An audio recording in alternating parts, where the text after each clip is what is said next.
क्षेत्र से हिमाचल के लोगों के जीवन में आ रही संपन्नता और प्रसन्नता। दूध खरीद पर समर्थन मूल्य देने वाला हिमाचल देश का पहला राज्य है। प्रदेश सरकार ने गाय के दूध के समर्थन मूल्य को 45 रुपए और भैंस के दूध के समर्थन मूल्य को 55 रुपए प्रति लीटर किया है। कभी कोई सोच सकता था जो पशुपालक है कि गाय के दूध में 15 रुपए की बढ़ोतरी की जाएगी, जो मिल्क फेडरेशन के द्वारा 30 रुपए द्वारा खरीदा जाता था वो आज 45 रुपए के द्वारा खरीदा जा रहा है। भैंस का दूध 55 रुपए के द्वारा खरीदा जा रहा है। मैं रामपुर गया, रामपुर की महिलाओं से मिलकर मुझे ऐसा लगा कि जैसे सही में इन लोगों ने दूध के व्यवसाय से अपनी आजीविका का साधन बना लिया है।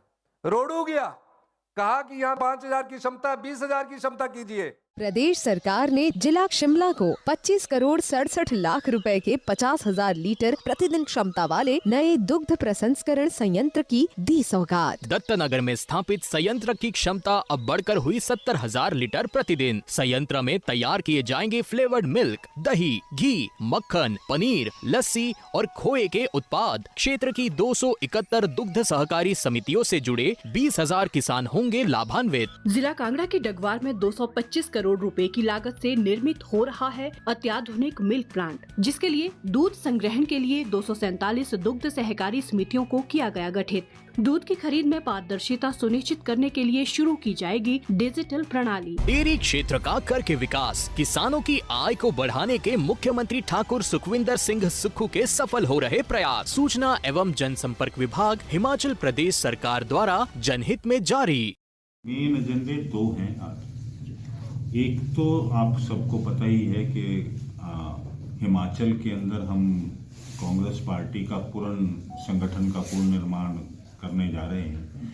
उसके तहत मेरा ये दौरा है और बहुत टाइम से आपके बीच में यहाँ शांतनु जी ही हैं जो हमारे चंबा और कांगड़ा जिले के हमने ऑब्जर्वर लगाए हुए हैं।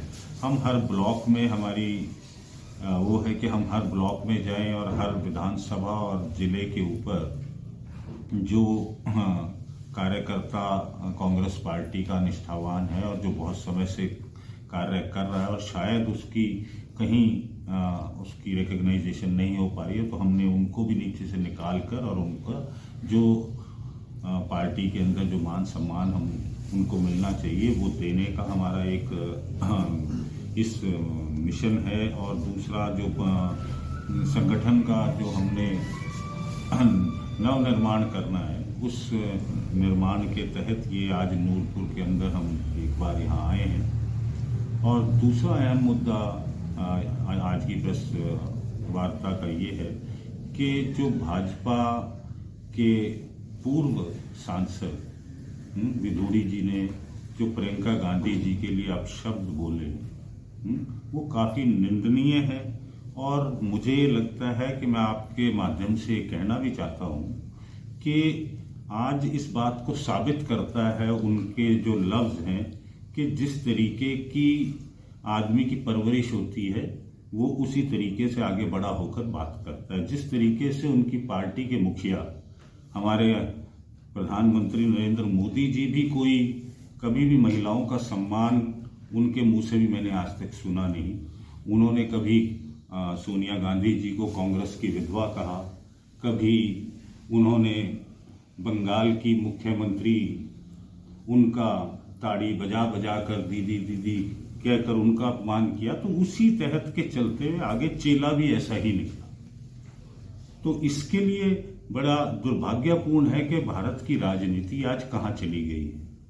इस तरीके के लफ्ज इस्तेमाल करने पड़ रहे हैं अपनी लोकप्रियता को बढ़ाने के लिए, और वो भी उस परिवार के खिलाफ जिस परिवार के अंदर इस देश में 3 लोगों ने शहादत दी हो।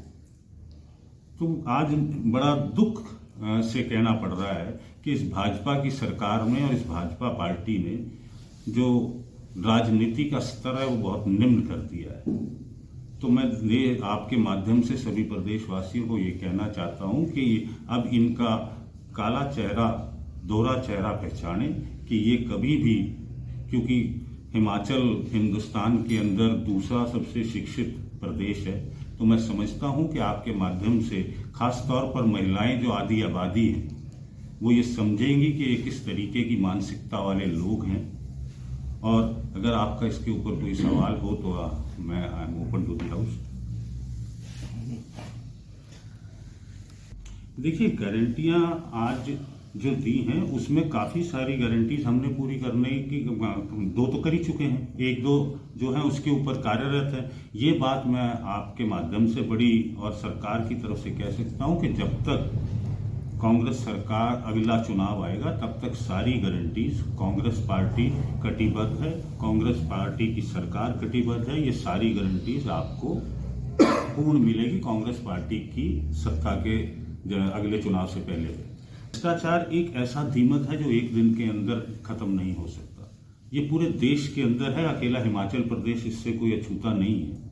ठीक है, अगर भ्रष्टाचार आया है तो उसके लिए जांच भी बैठा दी गई है और जो दोषी हैं बहुत जल्द आपके सामने आएंगे। और मैं ये मानता हूं कि इस बार दोषियों को इस तरीके की सजा मिले ताकि अगली बार कोई इस तरीके का काम करने में 100 बार सोचे। परंतु मैं ये बात बड़ी जिम्मेवारी से कहूँगा कि भ्रष्टाचार के प्रति हमारी पार्टी और हमारी सरकार बहुत ज़्यादा सचेत है, सजग है और इसके लिए और शिकंजा को और भी कसने की ज़रूरत है और वो सरकार में एक अमली जामा बना रही है। उसके लिए भी उसकी तैयारी चल रही है देश का। परंतु एक चीज़ हिमाचल के साथ एक बहुत शुरू से एक बात रही है और जो शायद मैं दाद दूंगा सुखू साहब की कि जिन्होंने एक चीज़ को समझा इस हिमाचल को और आज जो वो बात करते हैं आत्मनिर्भर की।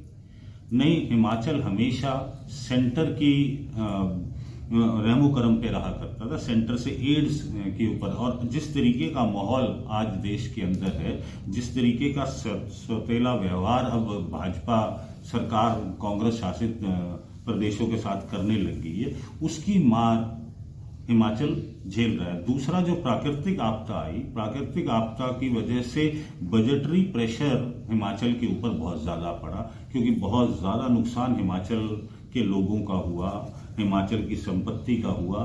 उसको भरपाई करते करते ठीक है परंतु आज ये स्थिति है कि अब हिमाचल की जो सरकार है, हिमाचल की जो फाइनेंशियल पोजीशन है वो पहले से बहुत बेहतर है। और अब जो आप बात कर रहे हैं ये जो है इसके ऊपर से भी कैप बहुत जल्द हटने वाली है। विधानसभा के संगठन, हमने जो संगठन का निर्माण का कार्य है, हमने सारी अपनी इकाइयां भंग कर दी।